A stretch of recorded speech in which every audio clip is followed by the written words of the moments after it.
Já, ég ætla að segja ykkur aðeins frá greiningu á opnum svörum í könnuninni. Það er svolítið skrítið að eitthvað sem kemur að verkfræði náttúruvísindasviði sé að greina opin svör.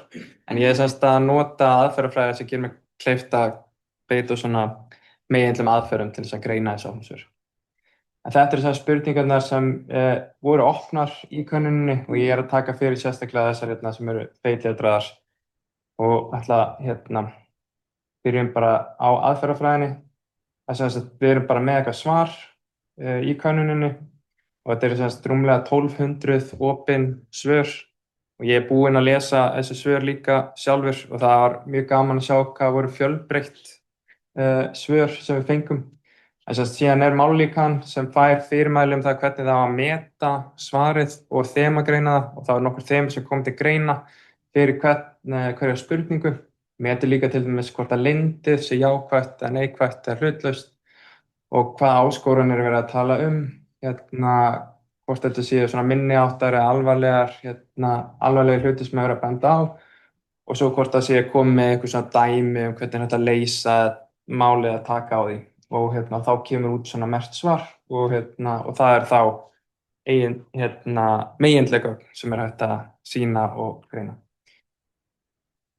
Þannig að ef við byrjum bara á lindinu þá sjáum við að rauðu súlurnar eða rauðu hlutinina sýnir neikvætt lindi og í þessum opnu spurningum þá var eiginlega verið að spyrja neikvæða hluti þannig að kemur svo sem ekkert óvart að lindið mælist frekar neikvætt í þeim spurningum.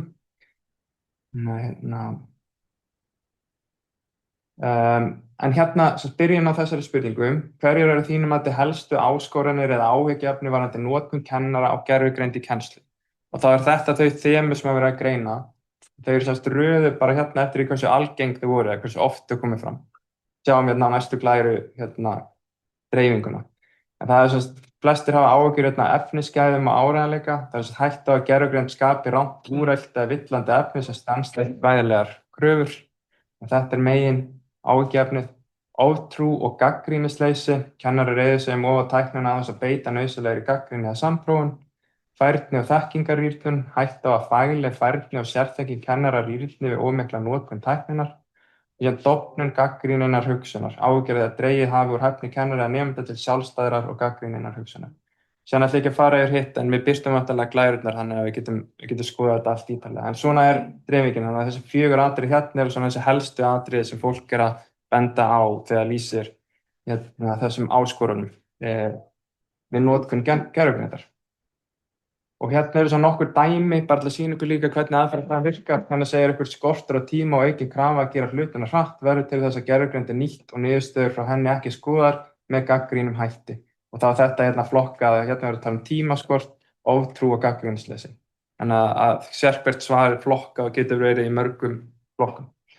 Háskóli þar sem kennarar nota mikið gervigreind virka á með þessu háskóli þar sem kennarar hafa litla sérfræðiþekkingu. Umhverfisáhrif skortur á æfingu heilans að nemendur lesa ekki námsefni heldur treysta á samantekt gervigreindar sem ég veit að er oft á tíðum röng.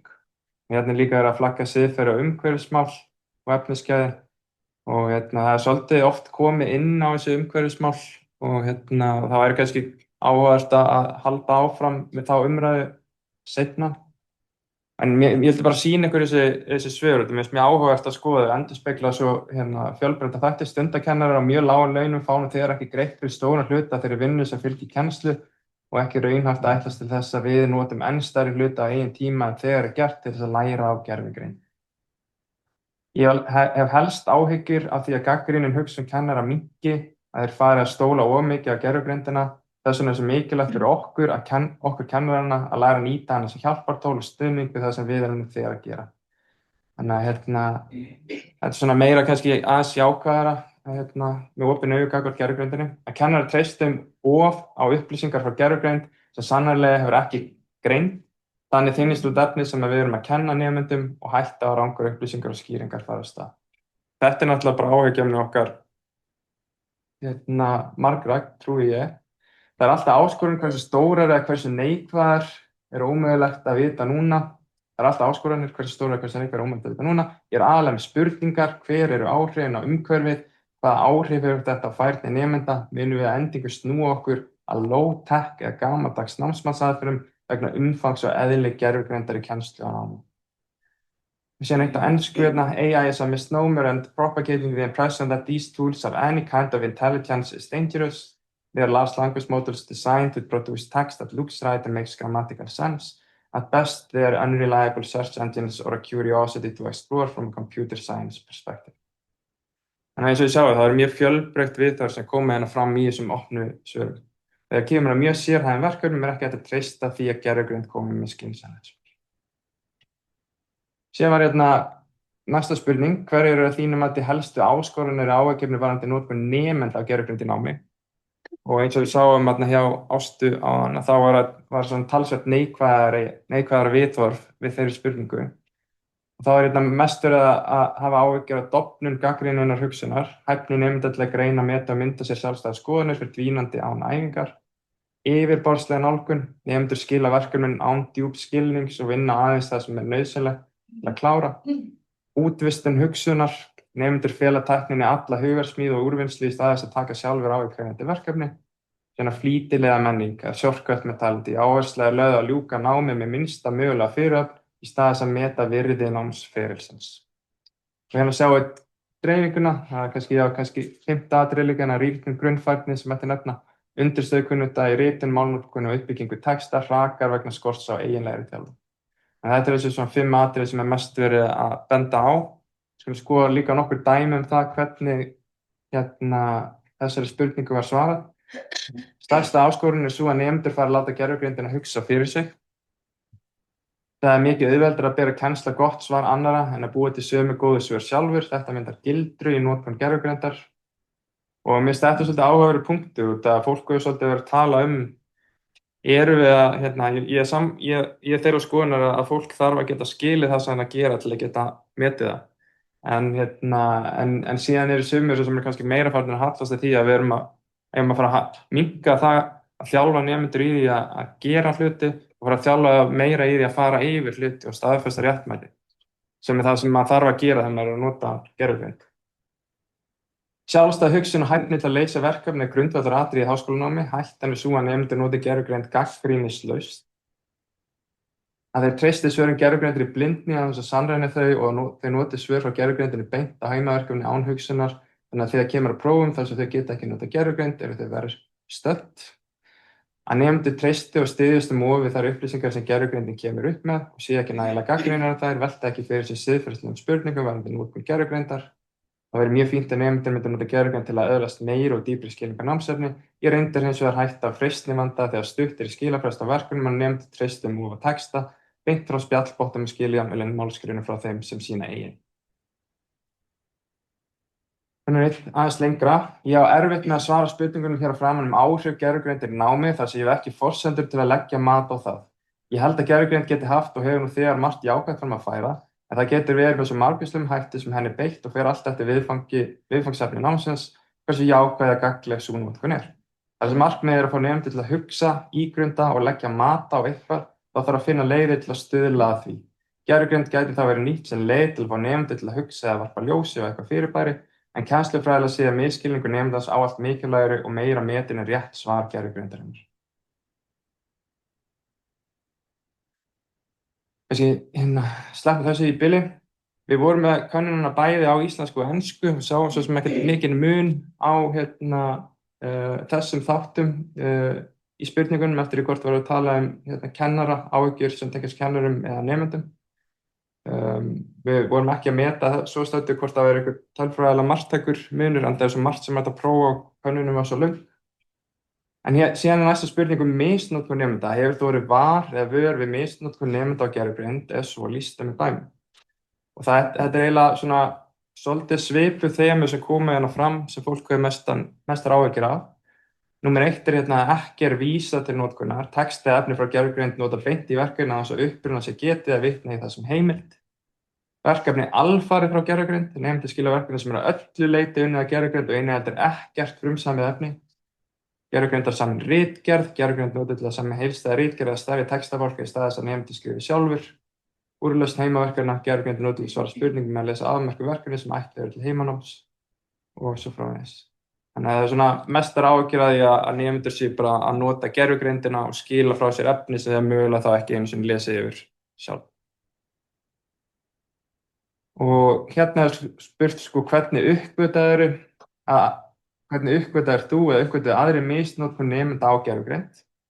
Þá er hérna verið að benda á stílbrot og ósamræmi. Textinn er áberandi ólíkur fyrrum skrifum nemenda, inniheldur orðalag sem hæfir ekki þroska eða aldri hans, staðreyndavillur og ofskynjanir eða fleipur.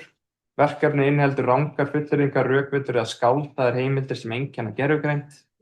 Svo er hérna eigin játning, nemandi viðurkennir sjálfur aðspurður eða eigin frumkvæði að hafa nýtt gervigreind til gerð verkefnis.